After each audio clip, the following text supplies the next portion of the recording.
New this morning, a third arrest made in the capture of an escaped prisoner and his accomplice. A woman named Tonya Huber is now charged with eluding and also possession of a controlled substance. The Twin Falls prosecutor says she was driving one of the cars as the missing suspects were arrested yesterday. Police think the men could also be involved in two killings that happened in northern Idaho after their escape early Wednesday morning. The Idaho Department of Correction is also still trying to figure out how the two men coordinated that attack. Abby Davis has more. There was an immense collaboration and cooperation all across the state to come to this conclusion.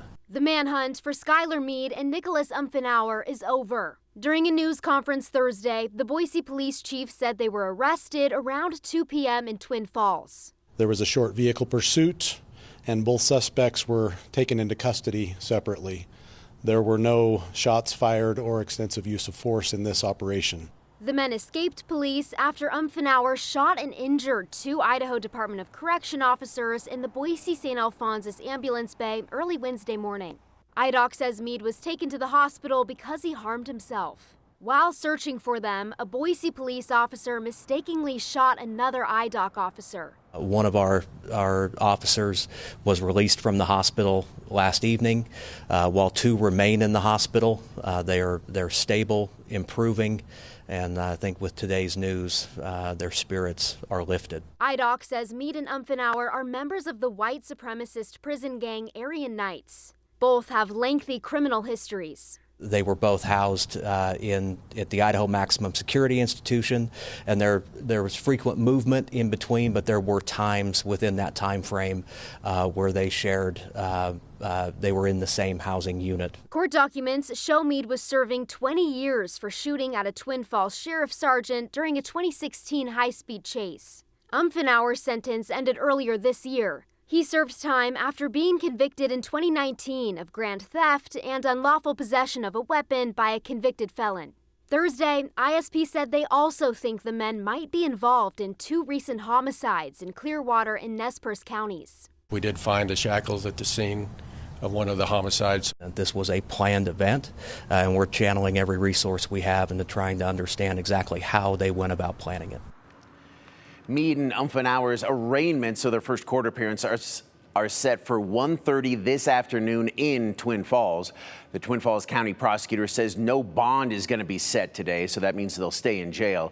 He adds that arrangements will be made to bring them back to Boise for their arraignments in Ada County. ISP says they're likely going to be prosecuted in several different counties.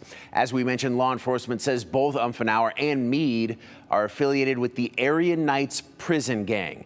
The U.S. Attorney's Office for the District of Idaho is working with the FBI, state, and local law enforcement on this investigation. And U.S. Attorney Josh Hurwitz says it's too soon to tell whether or not the crimes the men are accused of committing are gang-sanctioned or even gang-related.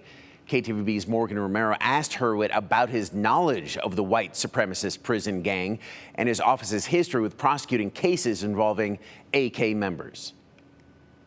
So the Aryan Knights is a prison gang local to Idaho that was formed in the 1990s, late 1990s, early 2000s. It sort of took off a bit within the Idaho Department of Correction prison system and those facilities. It has since continued and has had up to an estimated 85 to 100 members at its height. And then in 2018, we indicted the leadership of that gang federally using the RICO statute, and that case has been being prosecuted ever since. There's one more defendant from, again, that leadership group remaining to go to trial here later on this year. They were a very violent gang. We do think that the indictment, again, back in 2018, which charged 10 of the leadership of the gang, had an effect in splintering up the organization, but not completely, as is evident from continued membership of folks in the AK. What are the ideologies of the Aryan Knights? So at its core, it is a white supremacist gang that only allowed white members and subscribed to white supremacist ideologies and targeted, because of that, inmates from minority communities or other marginalized communities within the IDOC system. Is it understood that AK operates both inside Idaho Department of Correction facilities and outside facilities? That's been our experience. The gang formed, within the prison walls, for the most part. But, as happens, different inmates are released at different times after doing their time. They continued to associate. And then they also used associates on the outside for example, the drug smuggling activities that I mentioned was going on at the time of our indictment. The U.S. Attorney's cases involving Aryan Knights also involve allegations and convictions of extortion, violent assault, gambling in prison, and drug smuggling. Like many gangs, Hurwitz says AK has a hierarchy and leaders sometimes pull people into it involuntarily. Hurwitz says it's surprising how many people outside the prison walls who've never served time or even met these gang members will develop relationships, support, and commit crimes for the inmates. Idaho State Police issued a blue alert following this incident Wednesday morning. It was canceled yesterday, and we wanted to find out what exactly is a blue alert. Well, the blue alert system is a national program. 37 states use it. Blue alerts are to inform all law enforcement agencies, media, and you, the public. They're issued when violent offenders have killed, seriously hurt, or pose an imminent and credible threat to law enforcement. A law enforcement agency issues the alert, but it has to fall under one of these three reasons. 1, death or serious injury of a law enforcement official. 2, there is a threat to cause death or serious injury to an officer. And 3, an officer is missing. Here in Idaho, this section of state law establishes a blue alert system to be developed and implemented by Idaho State Police. Lawmakers passed that in 2019 unanimously.